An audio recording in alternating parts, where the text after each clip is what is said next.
working on cleaning up a Detroit that had a pretty good oil leak to it.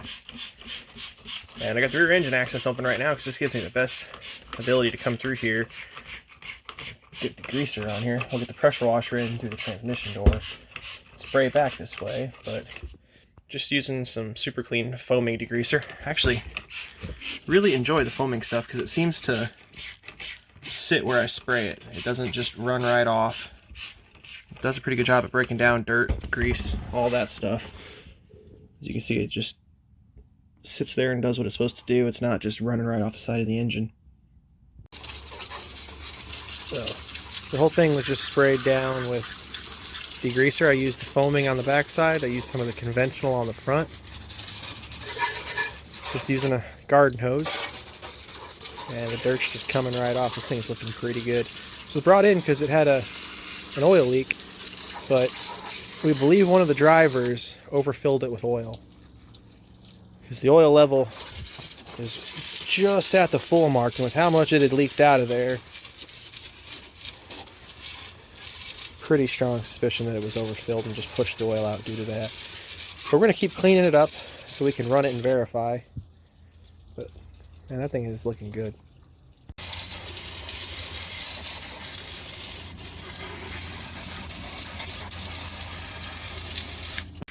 Well, I'm pretty happy. We still have some dirt back in there, but man, I can see a lot of green that I didn't used to be able to.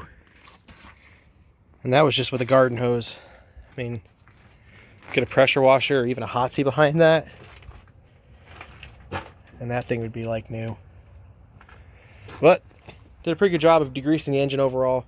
We should be able to see now, once we get this thing back up and going, if that leak is still persisting, and be able to find out where it's coming from. Well, the smoke alarm's going off in Lance's bus, and I was diagnosing the oil leak, and I just took the throttle up pretty hard, and as you can see by the spray of oil, the diarrhea of oil under this bus, it's coming out of the airbox drain, which is less than optimal. It's really less than optimal when your bus sets off its own smoke alarm with the oil consumption. So, not as good of an oil leak as we were hoping for when we cleaned it off. Well, I think it's time to make a Hey Lance phone call.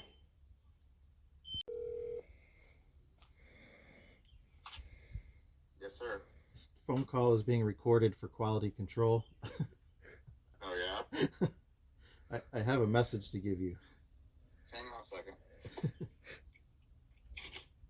I'm switching to a headset, so I can't hear you. Hey, there I am. What's up? Hey Lance. Uh-oh. Your that oil leak on your bus? Yeah? Care to guess where it's coming from? Crack block? Oh, well then the news I got to give you isn't half as bad as whatever you're thinking. Okay. It's coming out of your airbox drains. So Okay. something internally is going on with the engine. So rings, a broken ring, or I mean, it could possibly be the blower passing all that oil, but that'll be the first thing that we could check on it. It's got quite a bit of oil coming out of it. We ran it here on the pad for, well, just by the time of him backing it up to getting it on the blocks, there was about a silver dollar size puddle there already. And then by the time we got on the blocks now, it's probably the size of a can of beans. But then we ran it and he revved it up, and there's flicks everywhere. I mean, there's quite a bit of oil there. It also set your smoke alarm off. Oh yeah, and it smokes a little bit when you put it under load real hard like that. It set off your smoke alarm inside the bus. All right, well, gotta figure out what's going on with this thing. We are going to cross our fingers that it's something simple. By simple, that'd probably be the blower.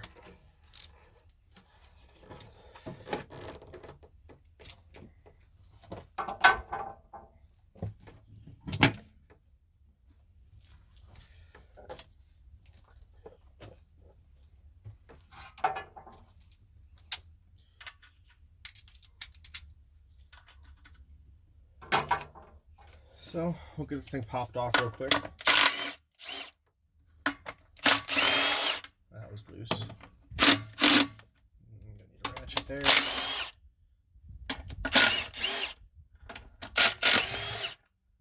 Alright, I gotta go grab a ratchet so we can do the other one.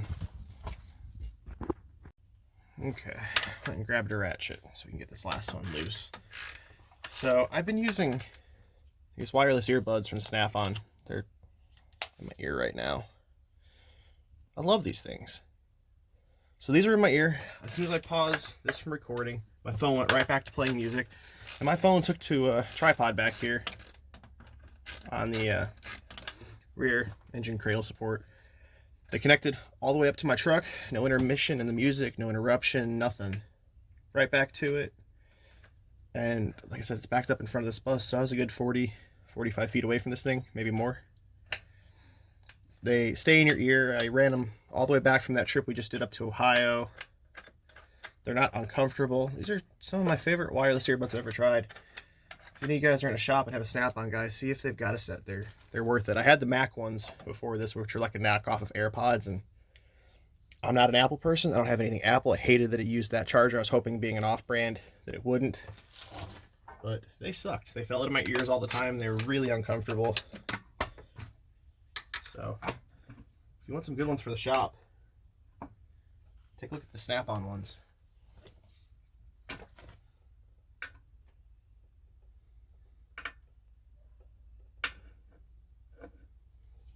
I'll get you guys off the tripod and let you see what I see. Classic case of not enough hands here, but I don't know how well you guys can see in there. There's the tiniest bit of oil, but it doesn't look bad. I don't think it's the blower doing it. Well, there are airbox drains. The puddle is growing in size down here. So I have a feeling I'm about to take a bath. But we're gonna get those popped off and see what we see.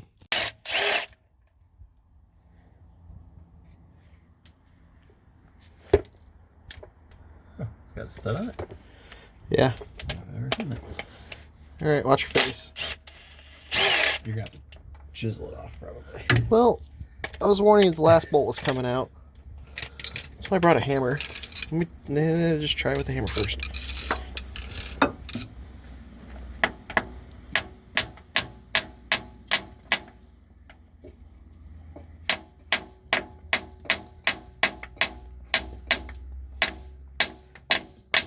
That's gonna have to get chiseled off.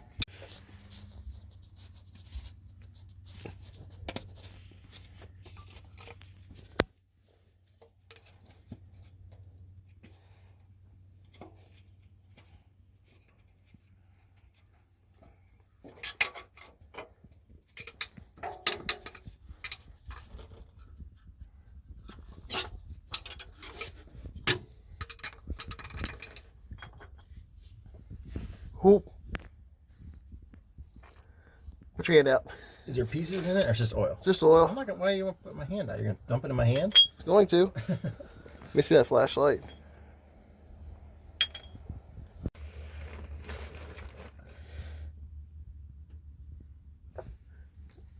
It's definitely oily there. Yeah.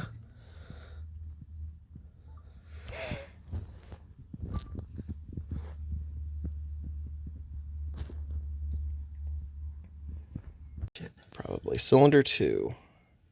That's pretty oily too. Look at this one over here.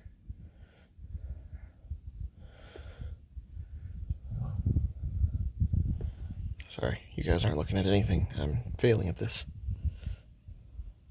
Well, the sides of the piston look good on that one, but the other one's got a lot of oil between the rings. Well, now we need to go look at... And that piston actually looks dry over here, so maybe it is number 4 over there. Well, we're getting a slight look through the ports right now at the next one. We'll have to see what it's doing.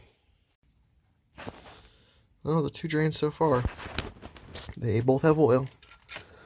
Puddle is still growing over there. I need to get the last cover there pulled. Alright, not as bad as it looked to the other side. I see some scoring on it, but that one doesn't look terrible yet. We're going to have to bar it over and watch all 4 of them now and see if we can see one that's clearly got an issue. I can only actually see inside the liner on one so far, so Got some pretty good scoring. I don't know how well you guys can see because there's a hitch in the way. That's got some really good scoring in it, actually. Drop the flashlight down to a lower setting. You see that? That's a pretty good mark right there. So Dad's underneath there. He's going to be watching as I get the engine barred over. We got the muffler clamp off and it's loosened up, leaned over. Inch and a half socket on the cam right there. The end of it has been ground down, so you can, if it stays in there, take an open end wrench and slide it over there. If you hear it slip, turn your head and close your eyes.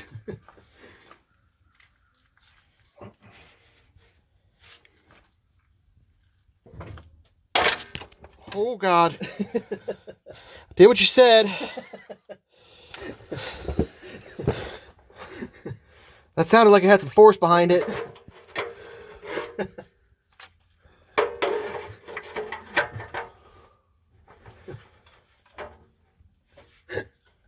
might not be able to work anymore. I have to take the day off for laughter. Well, bar the engine over a little bit. I can only see 2 of the 3 rings. I'm working on it. Are you recording? Yeah. Oh, God. I think I missed that. What the hell? How do you have so many problems? I got 3 of them like visible without only killing you once. Yeah, but your socket came all the way down there. Yeah, and I told you heads up.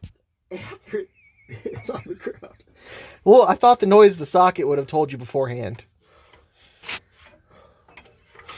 Oh my gosh.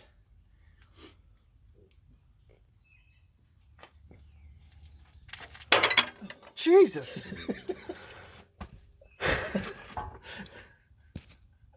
How are you having so many issues? I don't know. But it's not from lack of trying, Tyler. Oh, let's try this new method. The not kill Tyler method? I like it. Let's go. I moved a little. Yep. I can see all 3 rings. They all still have their center lines. Jesus, now you fell on me. I hit myself in the face. Ow. You bleeding? I don't think so. Oh, shit. That was a bad plan. What was your plan? Use your face? I wasn't thinking of the direction. If it slipped, what was happening? I don't need to go much further. You're just let me see the inside of this liner.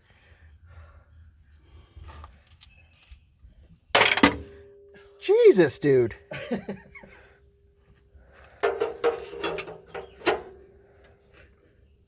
I need to redo my tool. I think you should have figured that out several times ago. No, like it needs to go back and get remade. Oh.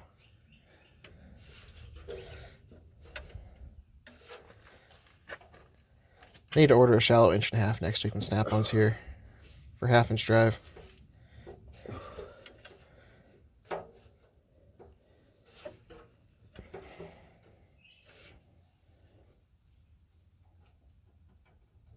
I can't, Tyler. For the record, I just went up there and moved it. Not far enough, but 0 issues. Go. Ooh, we might have a winner here. More? Yeah.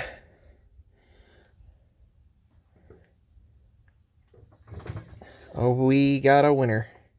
It's fucked up. It's scored. You need to turn more. Oh yeah, you're about 2/3 the way down the liner. A little more. Probably park an MC8 in that one gouge. Hey Lance. Jesus. A little more. Oh God. It's less than optimal.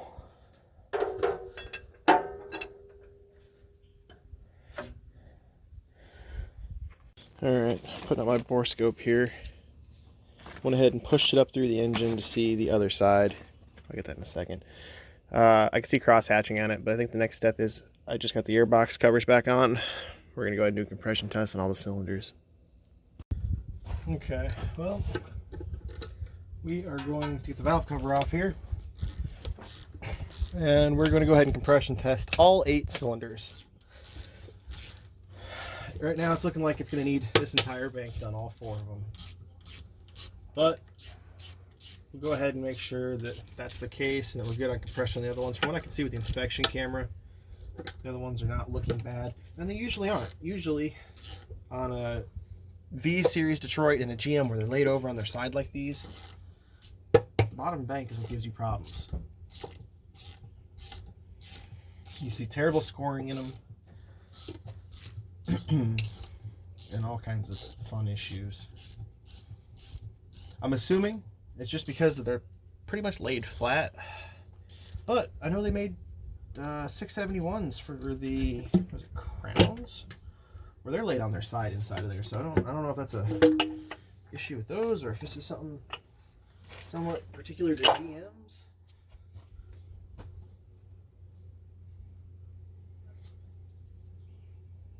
Well, go ahead and start with the worst one. I left my fuel line socket back up at the toolbox. I should have brought it with me. We'll get it off now.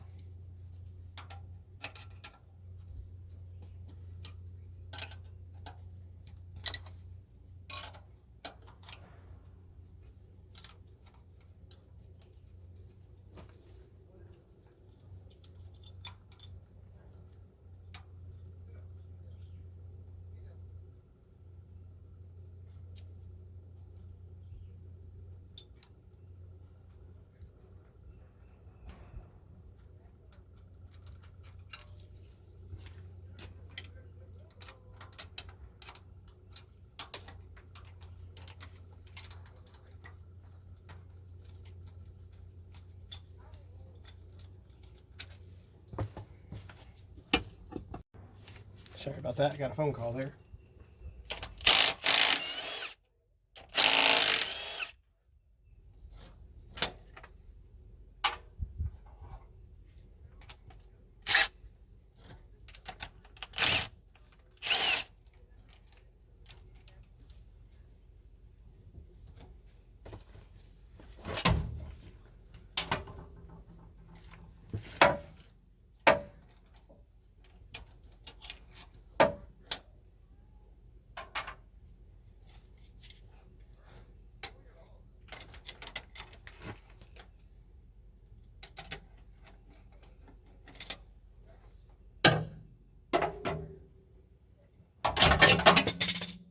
Well, at least hit the ground.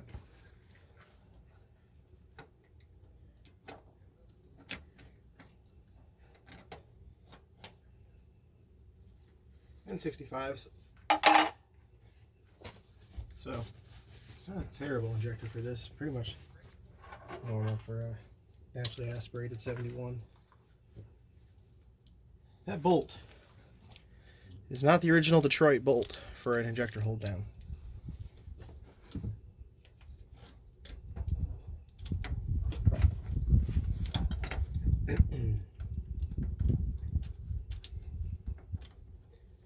Huh, well that is not fun.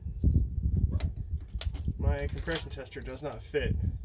I put the rack in. I'm gonna have to pull the rack out of it. Not a big deal. I just gotta go grab a couple more tools. I thought we were gonna get lucky on that. Okay. Get these out of here now.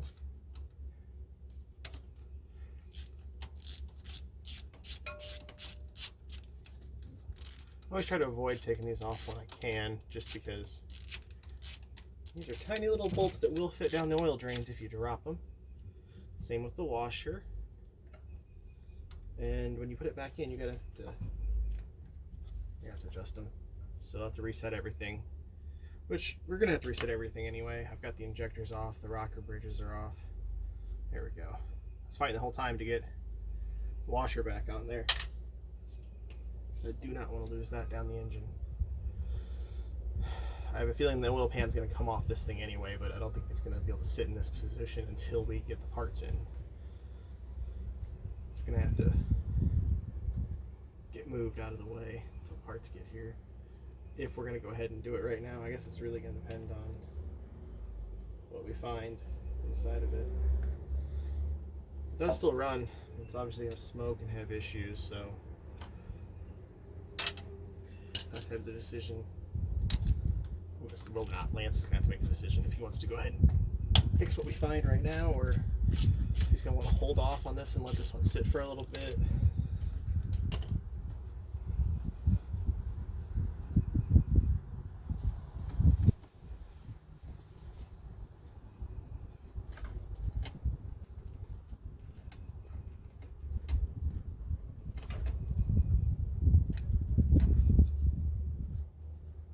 This has had, looks like every one of the injector hold down bolts on this bank's been replaced.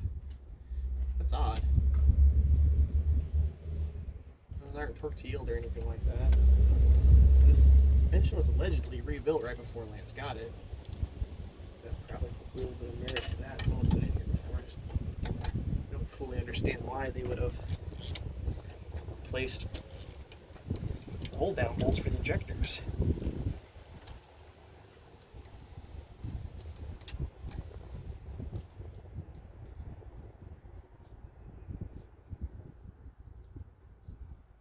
There we go. Another one. The washers always try to fall off when you're doing this.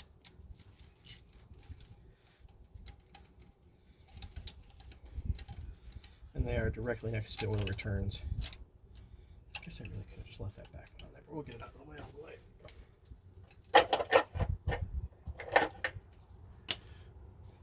Now the compression tester will fit. If you guys want a really cheap compression tester for a Detroit, this is out of the Harbor Freight Master Diesel Kit.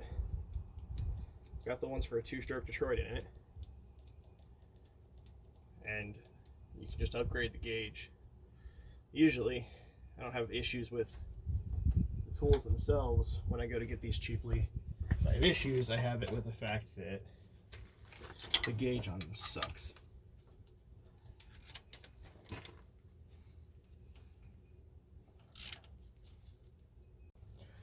Okay, we're gonna get these tightened down real quick so that we can run the test. But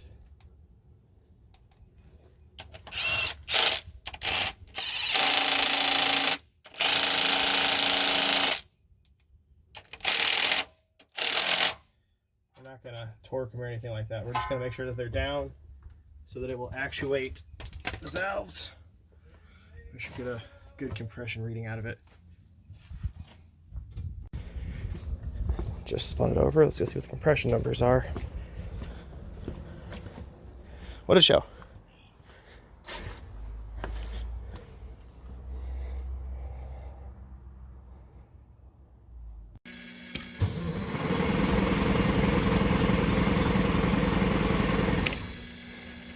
Let's go see what that one was. Got the fuel rag zip tied to the off position right now.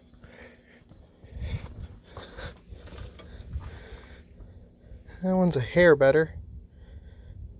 About 10 pounds over the other one. Okay, we're set up on the next cylinder. We'll see what it's at. So far, 270, 280.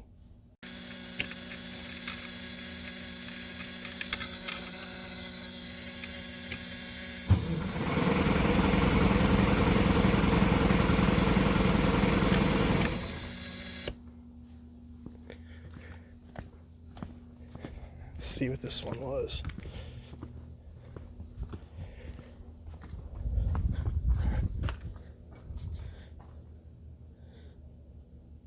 I'm gonna call that 310. So I'm not the best at math, but if we're going from 310 down to 270, we're already at like 10% variance across this bank. No, wait. If it's more than 10%, that'd be 400. Anyway, yeah, we definitely have excessive variance across this bank. Regardless, we know that's a problem. Below 300 is an issue. We should be seeing more than 300 on these. That one's lower, but good. These two are pretty low. So I'll go ahead and swap it over, check the last cylinder on this bank and see what we end up with, and we'll start going from there. All right, we'll get number 4 now and see what happens.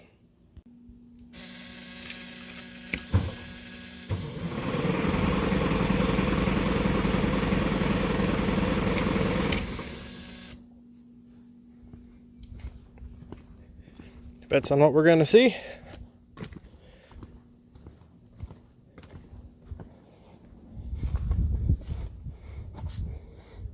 $300. Okay. Well, not too concerned about those two. Those are a little low. Definitely concerned about those. All right, well, I'm going to get this side fully reassembled. And then probably going to go ahead and compression test the other bank too, just to see what it's at. But I'm definitely thinking this side's going to have to come apart. Okay, I just got to get fuel lines back on and then make all my adjustments to this, and this bank will be back together. But when you put your rack back in, you want to make sure that, without interference from the rod, that when you go to put them up, they fall. So you want them to have free travel as they're going. If they're bound up, you need to square up the 2 end pieces, because if you get them in a little crooked when you tighten them, the rack will have too much resistance and you'll get a high idle and sticking throttle and stuff like that. So you want to make sure that when you're hitting them, they're moving on their own. Now we can pin that back, put the cotter pin back in, I'll get the fuel lines on, we'll make all the adjustments to this head, get the valve cover back on, and then we'll go ahead and compression test bank 2.